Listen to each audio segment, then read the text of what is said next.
दोस्तों, स्वागत है आपका हमारे चैनल आर के वर्मा में। दोस्तों, आज हम आपको मुल्ला नसरुद्दीन की नई मजेदार कहानी सुनाएंगे। वीडियो को पूरा देखें। दोस्तों, मुल्ला नसरुद्दीन अक्सर मजाक मजाक में बड़ा सबक सिखा देते थे। एक दिन एक भिखारी मुल्ला नसरुद्दीन के घर के सामने आया।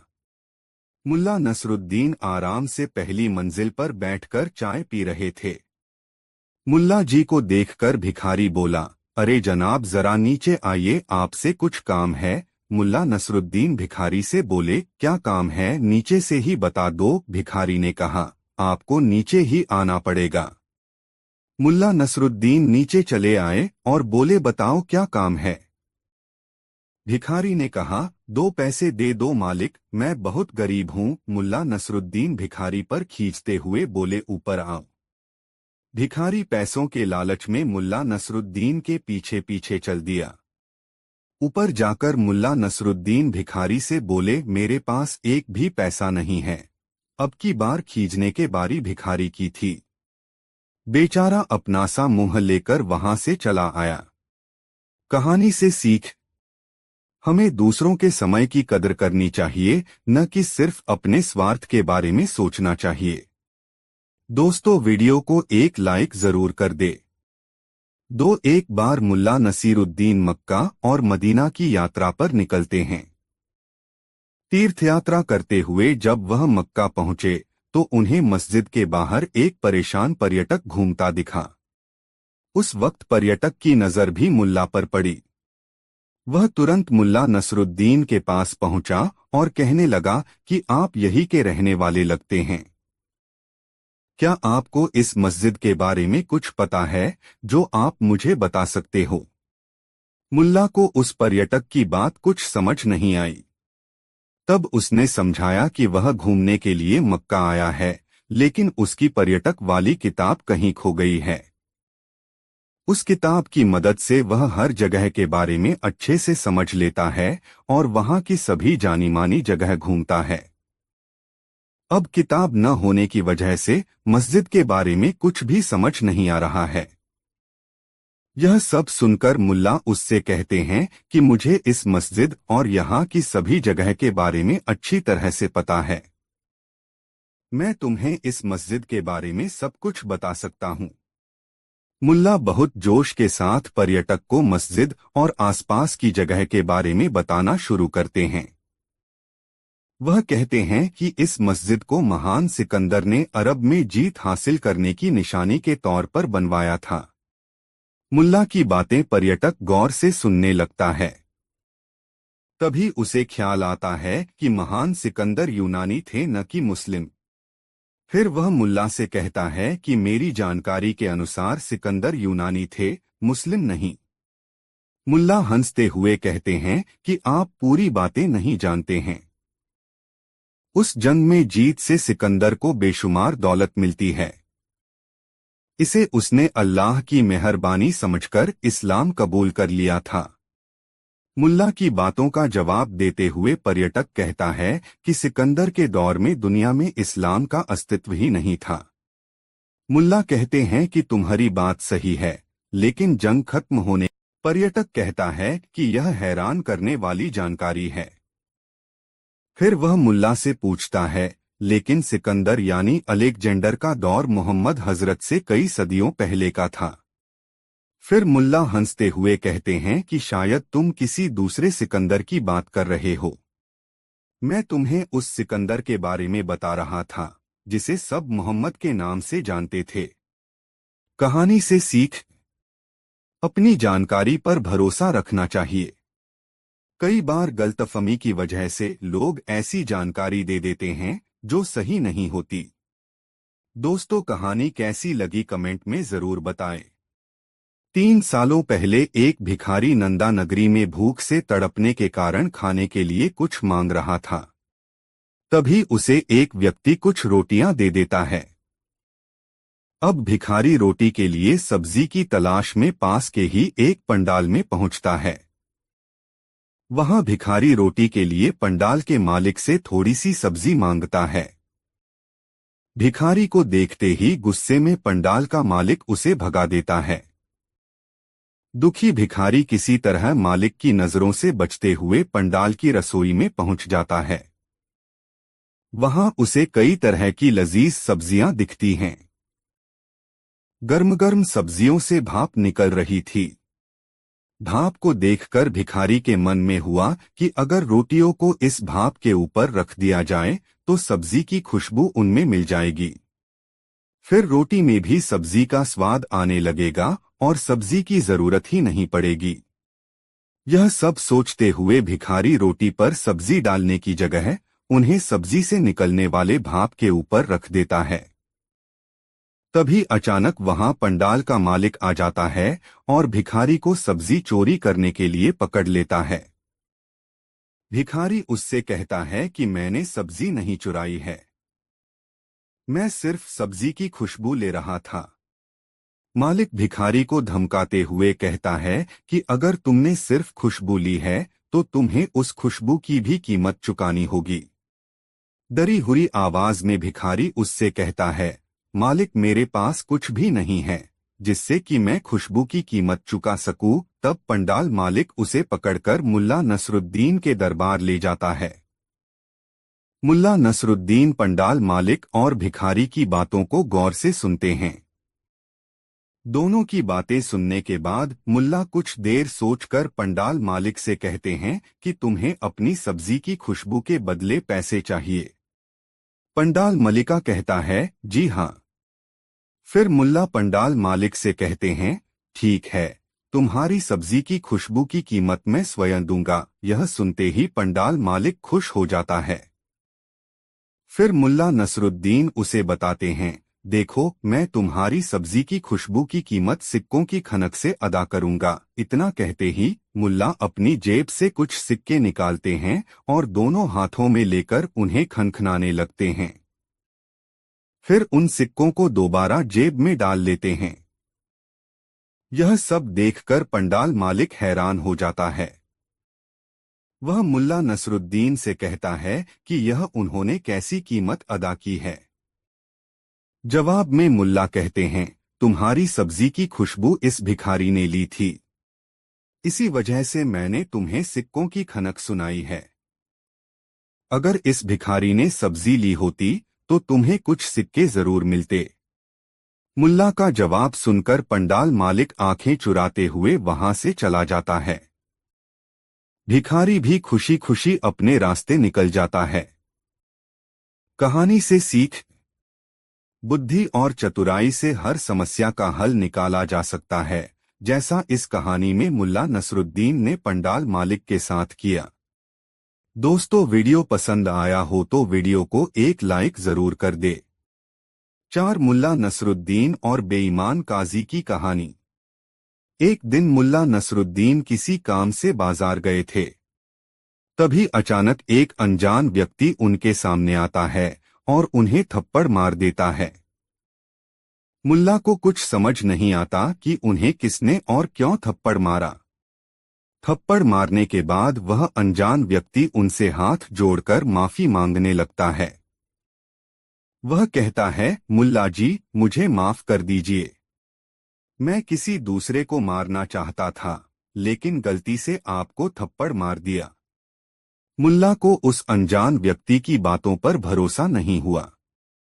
वह इंसाफ के लिए उसी बाजार के एक काजी के पास उस अजनबी को लेकर चले गए। मुल्ला ने काजी को सारी बात विस्तार से बताई। उसी दौरान काजी और उस अनजान व्यक्ति के बीच में कुछ बातें हुईं। उन बातों को सुनकर नसरुद्दीन को लगा कि वो दोनों एक दूसरे को पहले से ही जानते हैं। फिर भी मुल्ला ने काजी से इंसाफ करने के लिए कहा।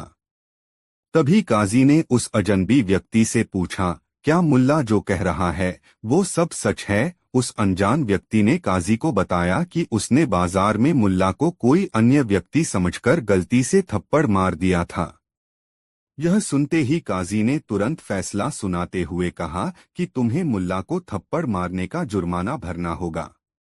काजी ने जुर्माने की रकम 1 रुपये तय की। मुल्ला इस फैसले से खुश नहीं थे।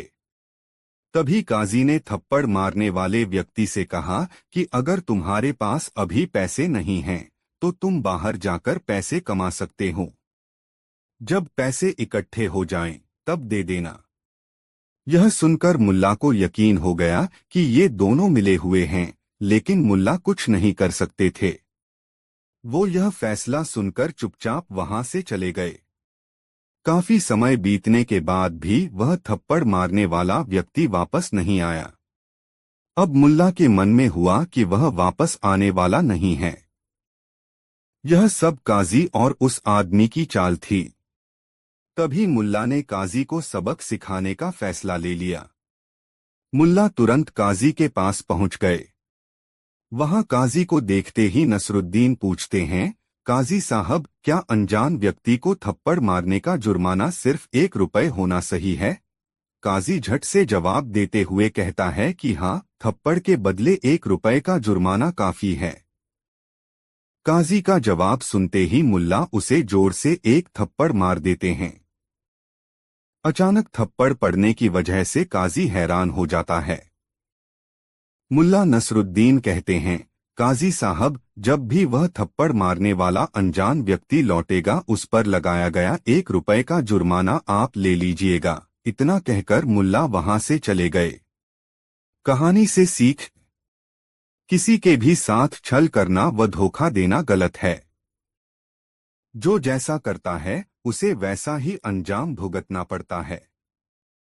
दोस्तों, वीडियो कैसा लगा कमेंट में जरूर बताएं। 5 एक बार मुल्ला नसरुद्दीन पर मुकदमा चला कि वह राज्य के लिए खतरा बन सकते हैं।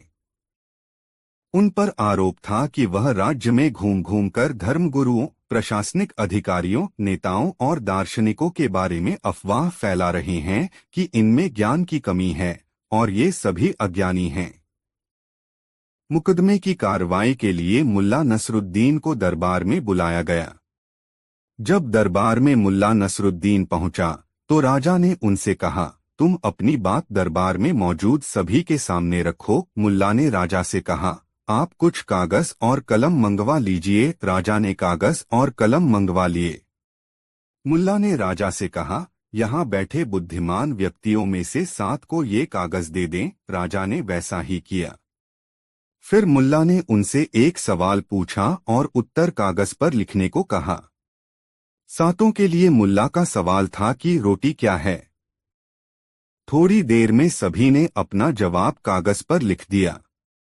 फिर एक एक कर सभी ने अपना जवाब राजा और दरबार में उपस्थित सभी के सामने पढ़कर सुनाया। पहले व्यक्ति ने अपने उत्तर में लिखा, रोटी एक तरह का खाना है। दूसरे व्यक्ति ने लिखा, रोटी आटे और पानी का मिश्रण है। तीसरे ने जवाब में लिखा, यह भगवान का वरदान है। चौथे ने अपने उत्तर में लिखा, रोटी पका हुआ आटे का लौंदा है। 5वें ने जवाब में लिखा, इसका जवाब इस बात पर निर्भर करता है कि रोटी से आपका अभिप्राय क्या है। 6वें ने जवाब में लिखा, रोटी पौष्टिक तत्व से समृद्ध आहार है। आखिर में 7वें ने लिखा, रोटी के बारे में कुछ कहा नहीं जा सकता। सभी के जवाब के बाद मुल्ला ने दरबार में कहा, अगर रोटी को लेकर इतने ज्ञानी और गुणी लोगों का मत एक समान नहीं है तो ये किसी विषय पर निर्णय देने के लिए एक मत कैसे हो सकते हैं? ये सभी लोग मिलकर यह निर्णय कैसे ले सकते हैं कि मैं लोगों को गलत बातें बता रहा हूं? फिर मुल्ला ने राजा से कहा, क्या आप महत्वपूर्ण विषयों पर परामर्श और निर्णय देने का अधिकार ऐसे लोगों को दे सकते हैं जो रोज रोटी खाते हैं लेकिन इसे लेकर एक मत नहीं है? मुल्ला नसरुद्दीन ने आगे कहा, जो लोग किसी विषय पर एक मत नहीं हो सकते हैं वो कैसे कह सकते हैं कि मैं लोगों को भ्रष्ट करता हूं? कहानी से सीख, इस कहानी से यह सीख मिलती है कि किस विषय पर अपना मत रखने से पहले उसके बारे में पूरी जानकारी होना जरूरी है। दोस्तों, वीडियो कैसा लगा कमेंट में जरूर बताएं। 6 खोजा गांव-गांव में घूमकर लोगों की बीमारियों का इलाज था। हुनरमंद तो वह था ही, उसकी बताई दवाइयां इतनी सस्ती होती थी कि गरीब से गरीब आदमी भी उन्हें खरीद सकता था। यही नहीं, खोजा अक्सर दवाई का नाम या कोई ऐसी जड़ी बूटी खाने की सलाह देता था जो आसानी से कहीं भी किसी भी मुल्क में मिल सकती थी। कई बार खोजा मरीजों को बिना दवाई के ही ठीक कर देता था। दरअसल वह मरीज को देखते ही जान जाता था कि वह किस बीमारी का शिकार है, या ज्यादा मेहनत करने की वजह से या कम भोजन मिलने की वजह से उसका शरीर रोगियों जैसा हो गया है। ऐसे मरीजों को दवाई न देकर आराम करने या पूरी खुराक खाने की सलाह देता था, और जाहिर है कि मरीज बिना कोई दवाई खाए तंदुरुस्त हो जाते थे। खोजा की हकीमी से सस्ती सामग्री से बनी दवाइयों को महंगे दामों पर बेचने वाले कुछ रईस लोग बेहद नाराज थे। खोजा जब भी किसी गांव का चक्कर लगा जाता था, वहां उनकी दवाइयों की बिक्री न के बराबर रह जाती थी। वे सब लोग खोजा को ठिकाने लगाने की फिराक में रहा करते थे। उनकी दिली इच्छा थी कि खोजा की दवाई खाने से कोई बीमार अल्लाह को प्यारा हो जाए, ताकि वे इस बात का ढिंढोरा पीटकर खोजा को बदनाम कर सकें।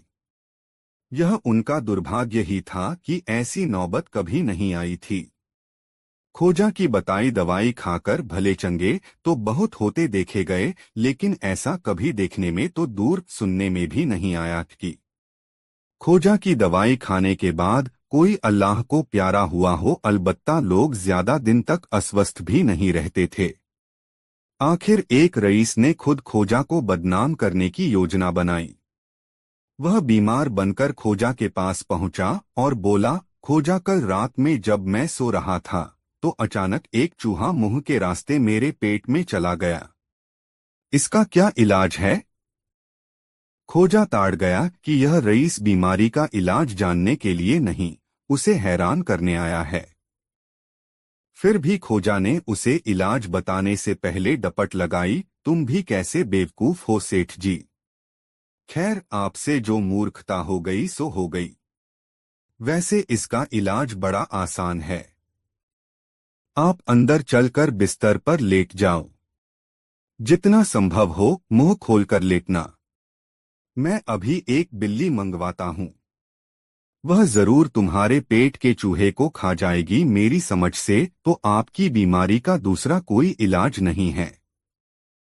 यह सुनना था कि सेठ एकदम बिस्तर से उठकर खड़ा हो गया और सरपट अपने घर की ओर भाग खड़ा हुआ। साथ एक दिन बादशाह और खोजा एक साथ नहाने गए। रास्ते में एक जगह बिकने के लिए लाइन लगाकर बैठे गुलामों को देखकर बादशाह ने खोजा से पूछा, अगर मुझे बाजार में एक गुलाम के तौर पर बेचा जाए तो क्या कीमत मिलेगी?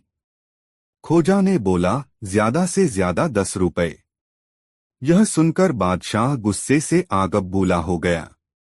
बौखला कर बोला, तुम निहायत बेवकूफ आदमी हो। जान पड़ता है तुम्हारी अक्ल घास चरने गई हुई है। यह ठीक है कि इस समय मैंने हीरे जवाहरात नहीं पहने हुए हैं, लेकिन मैंने जो रेशमी गाउन पहना हुआ है उस अकेले की कीमत ही 10 रुपयों से कहीं ज्यादा होगी। खोजा ने कहा, आपने सही अंदाजा लगाया जहांपना। यकीनन इस गाउन की कीमत 10 रुपए से कहीं ज्यादा हो सकती है, लेकिन वह क्या है कि बाजार का चलन ही कुछ ऐसा है कि जो भी पुरानी चीज बिकने आती है उसकी पूरी कीमत कोई नहीं देता, आधी पौनी ही देता है। मैंने दरअसल इस गाउन की ही तो कीमत लगाई थी। और मेरी? बादशाह ने पूछ, आपकी भला कोई क्या कीमत लगाएगा? इस मुल्क में कोई इतना अक्लमंद नहीं जो यह जान सके कि आपका क्या इस्तेमाल हो सकता है। खोजा के कथन का बादशाह ने यह अर्थ लिया कि वह तो बेशकीमती है, इसलिए कोई उसे नहीं खरीदेगा। इसी खुशफहमी में फूलकर कुंपा हुए बादशाह ने बात बदलते हुए कहा, खोजा, तुम्हें अगर कभी धन और न्याय में से किसी एक चीज को चुनता पड़े तो तुम किसे चुनोगे? खोजा ने उत्तर दिया, धन को चुनूंगा। बादशाह ने हैरान होते हुए अगला सवाल किया, आखिर क्यों? तुम्हारी जगह अगर मैं होता तो जरूर न्याय को चुनता, धन को नहीं। धन तो आसानी से हासिल हो जाता है, पर न्याय मुश्किल से मिलता है कि नहीं? खोजा ने सफाई दी, जहांपना। आदमी दो किस्म की चीजों को पाने की तमन्ना पालता है। पहली तो वह चीज जिसका उसके पास अभाव हो और दूसरी वह चीज जिसके मिलने की उसे थोड़ी बहुत उम्मीद हो। जो चीज जिस मुल्क में मिल ही न सके, उस पाने की तमन्ना पालने का लोभ क्या। दोस्तों, वीडियो कैसा लगा कमेंट में जरूर बताएं।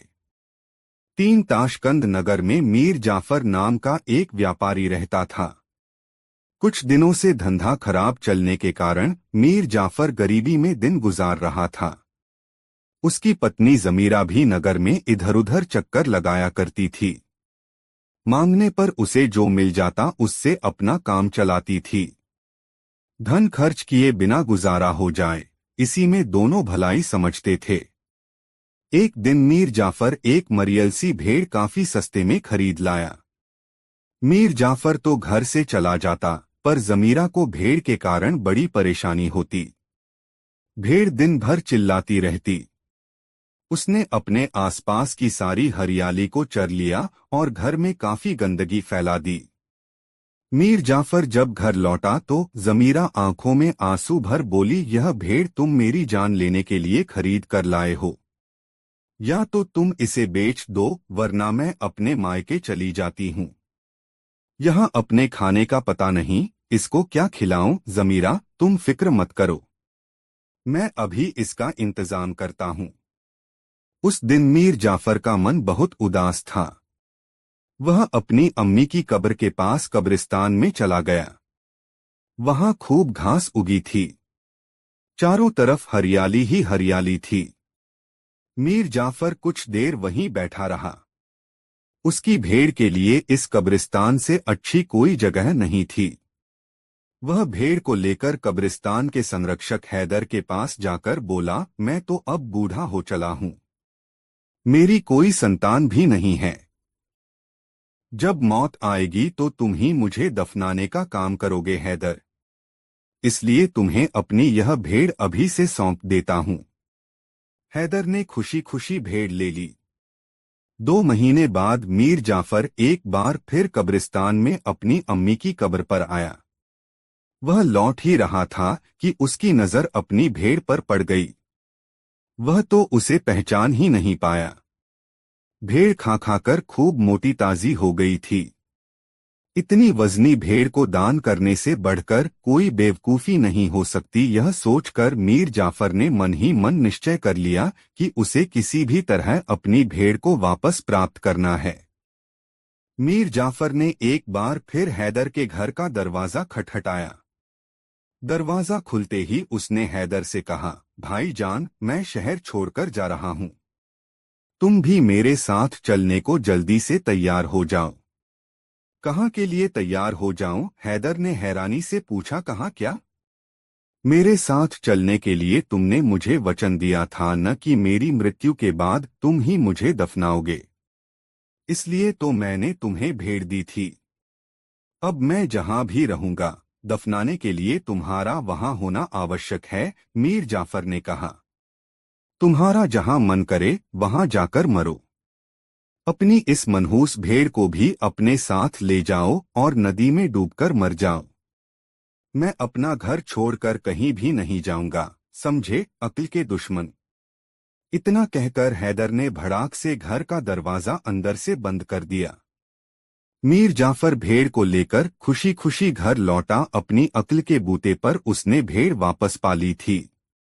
कहानी समाप्त हुई थी कि तभी वे दोनों गांव की सरहद में पहुंच गए। मुखिया को जब बादशाह का उसके गांव पहुंचने का समाचार मिला तो वह उनके स्वागत के लिए दौड़ता हुआ वहां पहुंचा। वह बादशाह और खोजा को अपनी हवेली पर ले गया, जहां उसने सबसे पहले उनके भोजन का इंतजाम कराया। मक्के की रोटियां सरसों के साग के साथ खाकर दोनों जब तृप्त हो गए तब मुखिया को बादशाह ने बताया कि कैसे जंगल से 5 कोस पैदल चलकर वे उसके गांव में पहुंचे। हम अभी अपने शहर लौट जाना चाहते हैं। मुखिया, क्या तुम हमारे लिए 2 घोड़ों का इंतजाम कर सकते हो? बादशाह ने कहा, जरूर हो जाएगा मालिक। अपने देश के बादशाह की सेवा करके मुझे बहुत प्रसन्नता होगी। थोड़ी सी देर में मुखिया अपने अस्तबल से 2 शानदार घोड़े ले आया। दोनों घोड़ों पर सवार हो गए और अपने शहर की ओर चल पड़े। शहर में पहुंचकर बादशाह ने सेनापति को बुलाया और उसे आदेश दिया कि वह अपनी सेना की एक टुकड़ी तुरंत छापा मारने के लिए जंगल की ओर रवाना कर दे। बादशाह के आदेश का तुरंत पालन हुआ। सेना की एक टुकड़ी का नेतृत्व स्वयं सेनापति ने किया। फौज की उस टुकड़ी ने जंगल में पहुंचकर उन लुटेरे आदिवासियों की खोज में छापामारी शुरू कर दी। उन्होंने जंगल का कोना कोना छान डाला, लेकिन एक भी आदिवासी हत्थे न चढ़ा। आदिवासी जंगल के उस हिस्से से पलायन कर गए थे। वे राज्य के उस जंगल को छोड़कर पड़ोसी राज्य में चल गए थे। सेना की टुकड़ी मायूस होकर लौट आई। सेनापति ने सारा हाल बादशाह को कह सुनाया। कुछ क्षण के लिए बादशाह के चेहरे पर चिंता के भाव उभरे, लेकिन फिर वह सामान्य ढंग से मुस्करा दिया। खोजा नसरुद्दीन के साथ वह पहले की तरह ही राजकाज में व्यस्त हो गया। दोस्तों, कहानी कैसी लगी कमेंट में जरूर बताएं। आज से लगभग 500 साल पहले मिथिला राज्य में भरौरा नाम का एक गांव था। इसी गांव में एक ब्राह्मण परिवार रहता था। परिवार में विधवा ब्राह्मणी और उसके 2 पुत्र थे। बड़े पुत्र का नाम गोनू और छोटे पुत्र का नाम भोनू था। गोनू बड़ा ही चतुर, हाजिर जवाब और प्रखर बुद्धि का युवक था। सारे गांव में उसकी अक्लमंदी की चर्चा रहती थी। उसने पिता की मृत्यु के बाद घर की सारी जिम्मेदारी संभाल रखी थी। थोड़ी सी खेती में ही घर का ठीक प्रकार गुजरा हो जाता था। वृद्धा माँ अपने बड़े बेटे की बुद्धि और परिश्रम से प्रसन्न रहती थी। माँ को अपने छोटे बेटे की बड़ी फिक्र होती थी। उसे लगता था कि उसके बाद उसका भोनू जाने कैसे रहेगा। इस बारे में उसने एक दिन गोनू से बात की। बेटा गोनू, अब मेरी उम्र हो चुकी है। भगवान के घर से कभी भी बुलावा आ सकता है। माँ ने उदास होते हुए कहा, बेटा मुझे तेरी फिक्र तो नहीं है। ईश्वर की दया से तेरे पास बुद्धिबल है जो किसी भी परिस्थिति में इंसान का साथ नहीं छोड़ती। मगर भोनू की फिक्र है। वह साधारण बुद्धि का लड़का है। माँ तू बबुआ की फिक्र क्यों करती है? मैं हूं ना, मेरा भरोसा कर। बबुआ को मेरे जीते जी कोई परेशानी नहीं होगी। गोनू ने कहा, भगवान तुझे सदा खुश रखे बेटा। अब मैं चैन से मर सकूंगी। वृद्धा की आंखों में संतोष के भाव आए। कुछ दिनों बाद गोनू का विवाह हो गया। उनकी पत्नी बड़ी ही सुशील सुघड़ और पतिव्रता स्त्री थी। स्वयं गोनू भी धार्मिक प्रवृत्ति के थे। वह काली माँ के उपासक थे और नित्य प्रति पूजा करते थे। सारा गांव कहता था कि गोनू झा को माँ काली की कृपा से ही इतना बुद्धि प्राप्त हुई है। अपनी छोटी मोटी सभी समस्या लेकर गांव गोनू झा के पास आते और गोनू झा चुटकी में उनकी समस्या का समाधान कर देते। जैसे कि अक्सर होता है कि धन और कीर्ति बढ़ जाने पर आदमी से कुछ ईर्ष्यालु लोग और भी ईर्ष्यालु हो जाते हैं।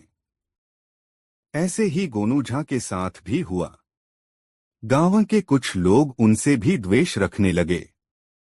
परंतु गोनू झा को न किसी से भय था और न किसी से मतलब। वह अपना काम सफल करने की विद्या जानते थे। उनकी बुद्धि के समक्ष उनके विरोध भी नतमस्तक हो जाते थे।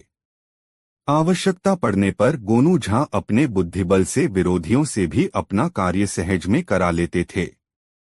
यद्यपि गोनू झा बहुत धनी न थे, पर उनके परिवार का गुजारा ठीक प्रकार से हो जाता था। उनकी पत्नी एक कुशल गृहिणी थी और पीटीआई का बहुत सम्मान करती थी। गोनू झा के विवाह के कुछ दिन पश्चात ही उनकी माता का देहांत हो गया। हिंदू रीति रिवाज से गोनू झा ने भली प्रकार माता का दाह संस्कार किया। गांवों में भोज प्रथा का चलन होता है। कोई पैदा हो या मर जाए, दोनों ही स्थितियों में भोज करना होता है। गोनू झा भी विचार कर चुके थे कि वह भी अपनी सामर्थ्य के अनुसार अपनी माता का भोज करेंगे, परंतु उनके विरोधी तो जैसे इसी अवसर की ताक में थे। विरोधियों ने मिलकर योजना बनाई कि किसी भी प्रकार गोनू झा को महाभोज के लिए उकसाया जाए। सब मिलकर उनके घर मातमपुरसी करने पहुंचे। इधर उधर की बातें हुई और फिर एक ने बात छेड़ दी। झा जी, माता जी के भोज का क्या विचार है? विचार क्या भैया, अपनी सामर्थ्य के अनुसार तो करूंगा ही। गोनू झा ने कहा, अब प्रथा को तो मैं नहीं तोड़ सकता। यह ठीक बात है। दूसरे ने कहा, वैसे भी आप ब्राह्मण हैं। आसपास के 25 गांवों में आपका आना जाना है। किसी भी गांव में कैसा भी भोज हो आपको निमंत्रण ही है। सो तो है। तीसरा बोला, भाई आपने गोनू झा की प्रसिद्धि भी तो दूर दूर तक फैली है। सब तो इन्हीं से राय लेने आते हैं। इस हिसाब से तो झा जी को 25 गांवों का महाभोज करना चाहिए। वो तो करेंगे ही, माता जी की आत्मा की शांति के लिए और गोनू झा की चहुओर फैली कीर्ति के लिए आवश्यक भी है।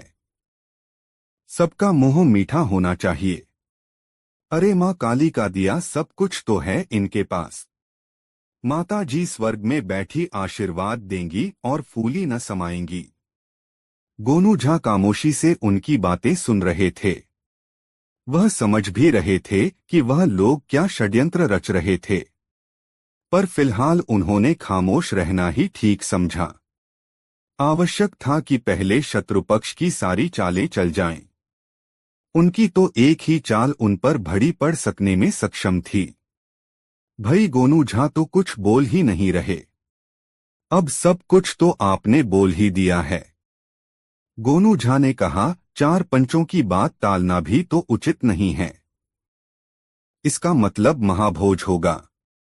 भाई वाह, ऐसा सपूत बेटा भगवान हर किसी को दे।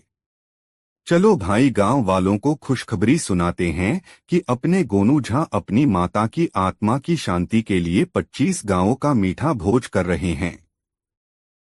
विरोधी दल ने खुश होकर कहा। फिर विरोधी वहां से खुश होते चल दिए। आपस में कहते भी जा रहे थे कि क्या खूब फंसाया चतुर गोनू झा को। अब सब आतेदाल का भाव मालूम हो जाएगा बच्चू को। बड़ा सयाना बना फिरता था। अरे किसी को कुछ समझता ही न था। अब जब घर के बर्तन भांडे भी बिक जाएंगे तो पता चलेगा। मजा आ जाएगा। मीठे का महाभोज ऐसे ही हो जाता है क्या? मैं तो भई छक्कर खाऊंगा। एक ने हंसकर कहा। और कौन तुमसे कम खाता है? देखना गोनू झा का दिवाला निकल देंगे। सब ठठाकर हंस पड़े और सारे गांव में यह बात फैला दी। जो भी सुनता हतप्रभ रह जाता। गोनू झा की आर्थिक स्थिति बहुत अच्छी नहीं थी और यह बात सभी जानते थे। लगता है कोई गड़ा खजाना मिल गया है, किसी ने कहा।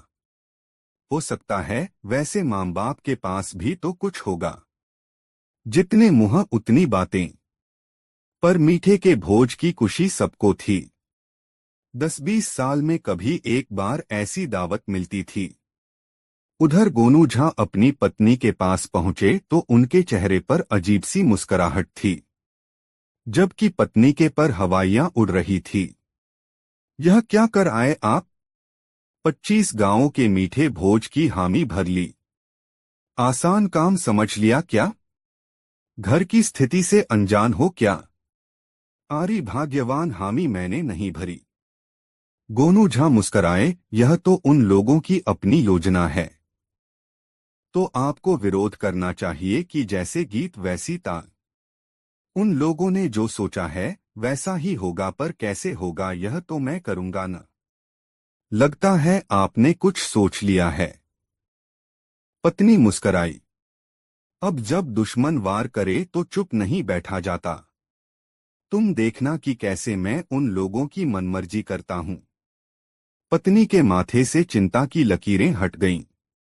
अपने पति की अक्ल पर उसे पूरा विश्वास था। उधर महाभोज की बात उस गांव से निकलकर और गांवों में पहुंच गई। लोग शोक व्यक्त करने आने लगे। भीड़ बढ़ने लगी। लोग गोनू झा की तारीफें करते न थकते थे। गोनू झा बस मुस्कराते रहते। भोज का दिन करीब आ रहा था। गोनू झा बाजार से बैलगाड़ी भरकर पत्तल ले आए। अब तो कोई संशय ही बाकी न था। भोज के एक दिन पहले 25 गांवों में निमंत्रण भेजा गया। गोनू झा ने भोज की व्यवस्था खेतों में की और अगर सबसे अपील की कि 11 बजे तक सब आ जाएं। अगले दिन प्रातःकाल से ही भरौरा में भोज खाने वालों का आना शुरू हो गया। गोनू झा सबको कतार में बिठा रहे थे और उनके सामने पत्तल रख रहे थे। विरोधी परेशानी में थे, कहीं कोई हलवाई और भट्टी तो नजर ही नहीं आ रही। कैसा मीठा महाभोज था। 12 बजते 25 गांवों के आदमी खेत में कतारों में बैठे थे और मीठे की प्रतीक्षा कर रहे थे। तब गोनू झा के आदेश पर उनके मित्रवर्ग ने मीठा परोसना शुरू किया। यह क्या? पत्तलों पर 4-4 इंच के गन्ने के टुकड़े परोसे जा रहे थे। खाने वाले हतप्रभ और विरोधी दल हक्का बक्का। तब कुछ बुजुर्गों ने क्रोध में भरकर गोनू झा को फटकारा। गोनू झा, यह सब क्या है? एक बुजुर्ग लाल आंखें करके बोले, क्या तुमने हम सबका अपमान करने के लिए यहाँ बुलाया था? जब तुम्हारी औकात नहीं थी तो क्यों 25 गांवों में निमंत्रण भेजा? काका, आप अकारण क्रोधित हो रहे हैं। गोनू झा मीठे नरम स्वर में बोले, मैंने क्या त्रुटि कर दी है? गन्ना ही तो सभी मिठाइयों का मूल है। क्या गन्ने के बिना किसी मिठाई की कल्पना की जा सकती है? आप सबका मुंह मीठा हो जाएगा और मेरी माता की आत्मा को शांति मिल जाएगी। क्या यह मीठा नहीं है? बुजुर्ग नरम पड़ गए। गोनू झा की बात सही जो थी। बेटा, यह बात तो ठीक है। एक और बुजुर्ग ने कहा, मीठा तो यह सबसे अच्छा है, पर तुम्हें इतना बखेड़ा फैलाने की जरूरत क्या थी? अपनी माता की आत्मा की संतुष्टि के लिए 13 ब्राह्मणों को भोज करा देना भी पर्याप्त था। काका, गोनू झा ने हाथ जोड़कर कहा, मैंने कोई बखेड़ा नहीं फैलाया। मैं तो अपने सामर्थ्य के अनुसार भोज करने वाला था। अपने गांव और अपने खास मित्रों की जीनने की व्यवस्था तो मेरे पास थी। पर गोनू झा ने खंजर की तरह उंगली विरोधी दाल की तरफ उठाई। ये मेरे गांव के गणमान्य लोग थे जिन्होंने मेरी हामी के बिना जबरदस्ती मेरे ऊपर मीठे के महाभोज का भार लादा। इन लोगों का कहना था कि मुझे कैसे भी करके यह महाभोज करना ही होगा। साथ ही इन्होंने सारे गांव और आसपास के गांवों में प्रचार भी कर दिया। अब बताइए कि मैं क्या करता? विरोधी दाल को मुंह छुपाने के लिए जगह भी नहीं मिल रही थी। उस पर गांवों के गणमान्य व्यक्ति उन्हें ही कोस रहे थे। आखिर विरोधियों को वहां से भागना ही पड़ा। भई मान गए गोनू झा को।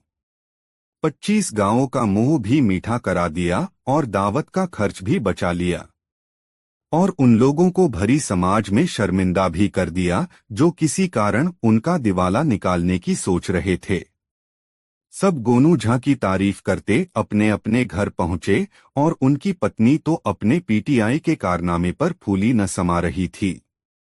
जरा से खर्च में महाभोज करने का चमत्कार गोनू झा अलावा और कौन कर सकता था? दोस्तों, वीडियो को लाइक जरूर कर दे। एक बार की बात है, राजा अकबर अपने दरबार में बैठकर कुछ विचार कर रहे थे। तभी अचानक उन्हें ख्याल आया कि उनकी दाढ़ी और बाल काफी बढ़ गए हैं। इस ख्याल के आते ही उन्होंने अपने एक दरबारी को बुलाकर नाई को फौरन हाजिर होने का संदेश भिजवाया। राजा का संदेश मिलते ही नाई महल पहुंच गया। महल पहुंचकर नाई राजा की हजामत बना ही रहा था कि कहीं से एक कौवा वहां आकर बैठ जाता है और काम करने लगता है। राजा अकबर नाई से पूछते हैं, यह कौवा काम क्यों कर रहा है? इस पर नाई जवाब देता है, यह आपके पूर्वजों का हालचाल बताने आया है। नाई के इतना कहते ही राजा अकबर आश्चर्य से पूछते हैं, तो बताओ फिर यह कौवा मेरे पूर्वजों के बारे में आखिर क्या बता रहा है। राजा के इस सवाल पर नाई कहता है, यह कौवा कह रहा है कि आपके पूर्वज स्वर्ग में मुसीबत में हैं और काफी परेशान हैं। उनका हालचाल लेने के लिए आपको अपने किसी करीबी को स्वर्ग भेजना चाहिए। नाई की यह बात सुनकर राजा अकबर और भी हैरान हो जाते हैं। राजा अकबर आश्चर्य से नाई से पूछते हैं, आखिर किसी इंसान को जिंदा स्वर्ग में कैसे भेजा जा सकता है। राजा के इस सवाल पर नाई जवाब देता है, महाराज मेरी नजर में एक पुरोहित है जो इस काम को अंजाम दे सकता है। बस आप इस काम के लिए अपने किसी करीबी को स्वर्ग जाने के लिए राजी कर लीजिए। नाई के इस आश्वासन पर राजा अकबर तैयार हो जाते हैं और दरबार में अपने सभी करीबी दरबारियों को बुलाते हैं। राजा के आदेश पर सभी करीबी दरबारी राजा अकबर के सामने हाजिर हो जाते हैं। सभी दरबारी राजा से अचानक बुलाने की वजह पूछते हैं। इस पर राजा उन्हें नाई के साथ हुई सारी बात सुनाते हैं। राजा की बात सुनकर सभी दरबारी एक मत में बीरबल का नाम आगे रखते हैं। दरबारी कहते हैं कि स्वर्ग जाकर पूर्वजों का हालचाल लेने के लिए बीरबल से उचित व्यक्ति और कोई नहीं हो सकता, क्योंकि बीरबल हम सब में सबसे ज्यादा बुद्धिमान और चतुर है। इसलिए स्वर्ग में आपके पूर्वजों का हालचाल लेकर वह उनकी परेशानी का हल आसानी से निकाल सकता है। राजा अकबर दरबारियों की इस सलाह को मानते हुए बीरबल को स्वर्ग भेजने की तैयारी कर लेते हैं। इस बात का पता चलते ही बीरबल शहंशाह अकबर से पुरोहित को बुलाकर स्वर्ग भेजने की विधि के बारे में पूछते हैं। बीरबल की इस बात पर राजमहल में पुरोहित को बुलवाया जाता है। पुरोहित के आते ही उनसे स्वर्ग जाने की विधि के बारे में पूछा जाता है। पुरोहित बताते हैं, आपको यहीं पास में मौजूद एक घास के ढेर में भेजा जाएगा। बाद में उस ढेर में आग लगा दी जाएगी। फिर कुछ मंत्रों की शक्ति से आपको स्वर्ग भेज दिया जाएगा। स्वर्ग जाने की पूरी प्रक्रिया जानने के बाद बीरबल राजा अकबर से करीब 11 दिन का समय मांगते हैं और पुरोहित को 11 दिन बाद बुलाने की बात रखते हैं। वह कहते हैं, मैं स्वर्ग जा रहा हूं और कितने दिन मुझे लौटने में लगेंगे इस बारे में निश्चित तौर पर कुछ भी कहना मुश्किल है। इसलिए स्वर्ग जाने से पहले एक बार मैं अपने परिवार से मिलना चाहता हूं और कुछ समय बिताना चाहता हूं। बीरबल अपने घर जाने के लिए महल से रवाना हो जाते हैं। देखते देखते 11 दिन बीत जाते हैं। 12वें दिन बीरबल स्वर्ग जाने के लिए राजा अकबर के सामने हाजिर होते हैं। पुरोहित को बुलाया जाता है और बीरबल को स्वर्ग भेजने की तैयारी की जाने लगती है। पुरोहित बीरबल को स्वर्ग भेजने के लिए महल से कुछ दूर घास का एक ढेर लगवाते हैं। बीरबल को स्वर्ग भेजने के लिए घास के ढेर के अंदर भिजवाया जाता है। घास के ढेर के अंदर जाते ही पुरोहित घास के ढेर में आग लगा देते हैं और बीरबल को स्वर्ग भेजने की प्रक्रिया पूरी होती है। धीरे धीरे 2 महीने बीत जाते हैं और राजा अकबर को बीरबल की चिंता होने लगती है। तभी अचानक बीरबल दरबार में हाजिर हो जाते हैं। राजा अकबर बीरबल को देखकर प्रसन्न होते हैं और अपने पूर्वजों का हालचाल पूछते हैं। तब बीरबल बताते हैं, आपके पूर्वज काफी खुश हैं और मजे में हैं। उन्हें बस एक ही तकलीफ है कि उनकी दाढ़ी और बाल काफी बड़े हो गए हैं, जिन्हें काटने वाला स्वर्ग में कोई नाई नहीं है। इसलिए वहां उन्हें एक नाई की जरूरत है। बीरबल कहते हैं, ऐसे में हमें आपके पूर्वजों के लिए एक अच्छे नाई को स्वर्ग भेजने की तैयारी करनी चाहिए। बीरबल की इस बात पर राजा नाई को स्वर्ग जाने का आदेश देते हैं। राजा का आदेश सुनकर नाई घबरा जाता है और राजा के पैरों में गिरकर माफी मांगने लगता है। नाई राजा से कहता है कि यह सब कुछ उसने वजीर अब्दुल्लाह के कहने पर किया था। यह सब उन्हीं की साजिश थी ताकि वह बीरबल को अपने रास्ते से हटा सकें। अब राजा अकबर के सामने सारी सच्चाई आ चुकी थी। ये सब जानने के बाद राजा अकबर ने वजीर अब्दुल्लाह और उनके साथियों को दंड देने का आदेश दिया। अंत में राजा अकबर बीरबल से पूछते हैं, तुम्हें इस सच्चाई का पता कैसे चला और तुम घास के ढेर में आग लगने के बाद कैसे बच गए? तब बीरबल जवाब देते हैं, आग के ढेर में जाने की बात सुनकर मुझे इस साजिश का अंदाजा हो गया था। इसी वजह से मैंने 11 दिन का समय मांगा था। उन 11 दिनों में मैंने उस घास के ढेर वाले स्थान के नीचे से अपने घर तक एक सुरंग बनवा दी थी। उस सुरंग के जरिए ही मैं वहां से बचकर निकल पाया। बीरबल की पूरी बात सुनकर राजा बहुत प्रसन्न हुए और बोले, वाह बीरबल वाह, यह काम केवल तुम ही कर सकते थे। कहानी से सीख। बीरबल की स्वर्ग की यात्रा कहानी से सीख मिलती है कि सूझबूझ से बड़ी परेशानी का हल आसानी से निकाला जा सकता है। 4 बादशाह अकबर को शिकार करना बहुत पसंद था। एक बार की बात है, बादशाह अकबर अपने सैनिकों के साथ शिकार पर निकले। शिकार करते करते वो इतने आगे चले गए कि वो अपने दल से छूट गए। उनके साथ बस कुछ ही सैनिक रह गए थे। अब शाम होने को थी और सूरज ढलने वाला था। साथ ही अकबर और उनके साथ के सैनिकों को भूख भी सताने लगी थी। काफी दूर निकल आने पर बादशाह अकबर को यह एहसास हुआ कि वो रास्ता भटक गए हैं। वहां आसपास कोई नजर भी नहीं आ रहा था जिससे रास्ते के बारे में पूछा जा सकता था। थोड़ी दूर और चलने पर उन्हें एक तिराहा नजर आया। बादशाह को यह देखकर थोड़ी खुशी हुई कि चलो इनमें से कोई न कोई रास्ता राजधानी तक तो जाता ही होगा। लेकिन सभी इसी उलझन में थे कि किस रास्ते पर चला जाए। तभी सैनिकों की नजर सड़क किनारे खड़े एक छोटे से लड़के पर पड़ी। वह लड़का बड़ी हैरानी से महाराज के घोड़े और सैनिकों के हथियारों को देख रहा था। सैनिकों ने उस बालक को पकड़कर महाराज के सामने पेश किया। बादशाह अकबर ने लड़के से पूछा, ऐ लड़के, इनमें से कौन सा रास्ता आगरा जाता है? यह बात सुनकर वह बच्चा जोर जोर से हंसने लगा। यह देखकर राजा को बहुत गुस्सा आया, लेकिन उन्होंने शांत भाव से उससे उसकी हंसी का कारण पूछा।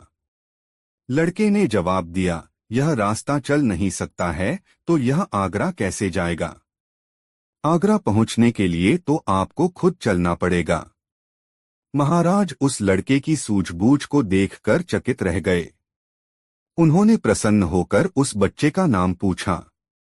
लड़के ने जवाब में अपना नाम महेश दास बताया।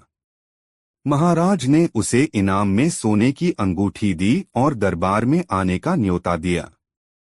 इसके बाद बादशाह अकबर ने लड़के से पूछा, क्या तुम मुझे बता सकते हो कि किस रास्ते पर चलने से मैं आगरा पहुंच पाऊंगा? लड़के ने बड़ी ही शालीनता से सही रास्ता बताया और महाराज अपने सैनिकों के साथ आगरा की ओर चल पड़े। यही लड़का बड़ा होकर बीरबल के नाम से प्रसिद्ध हुआ और बादशाह अकबर के नवरत्नों में से एक कहलाया। कहानी से सीख। इस कहानी से हमें यह सीख मिलती है कि ज्ञान और सूझबूझ का सम्मान करना चाहिए। 6 तुर्की के महान दार्शनिक मुल्ला नसरुद्दीन बहुत चालाक और मजेदार आदमी थे। एक बार की बात है, मुल्ला जी कहीं जा रहे थे। रास्ते में उन्होंने एक गरीब आदमी को देखा। गरीब आदमी बिल्कुल फटे हाल था और उसके पास एक झोला था। वह बहुत ही दुखी दिखाई दे रहा था और अपने नसीब को कोस रहा था। मुल्ला नसरुद्दीन ने उस आदमी से बात करना शुरू कर दिया। मुल्ला नसरुद्दीन, अरे भाई, क्या हुआ? तुम बड़े परेशान दिखाई दे रहे हो। आदमी बोला, क्या कहूँ मुल्ला जी, इस दुनिया में कितना कुछ है, फिर भी मेरी झोली खाली है। मुझसे ज्यादा बदनसीब कोई नहीं है। मुल्ला नसरुद्दीन गरीब का झोला देखकर बोले, यह तो बहुत ही बुरी बात है, और उस गरीब का झोला लेकर भाग गए। आदमी चिल्लाते हुए मुल्ला नसरुद्दीन के पीछे भागा, अरे मेरा झोला, अरे मेरा झोला। थोड़ी दूर तक आदमी को भगाने के बाद मुल्ला नसरुद्दीन ने वो झोला सड़क के बीचों बीच रख दिया और खुद छुप गए। आदमी ने झोला सड़क पर देखा तो बहुत खुश हुआ। वह झोला उठाकर खुशी से झूमने लगा। मुल्ला नसरुद्दीन गरीब का झोला छुपकर देख रहे थे। वो भी मन ही मन मुस्कुराए और सोचने लगे, थोड़ा टेढ़ा ही सही, लेकिन आदमी को खुश करने का अच्छा तरीका है। कहानी से सीख, हमारे पास जो भी है हमें उसमें संतुष्ट रहना चाहिए, क्योंकि कुछ लोगों के पास उतना भी नहीं होता है। दोस्तों, कहानी कैसी लगी कमेंट में जरूर बताएं। ऐसी और नई कहानी सुनाने के लिए हमारे चैनल आर के वर्मा में सब्सक्राइब जरूर कर ले। वीडियो देखने के लिए धन्यवाद।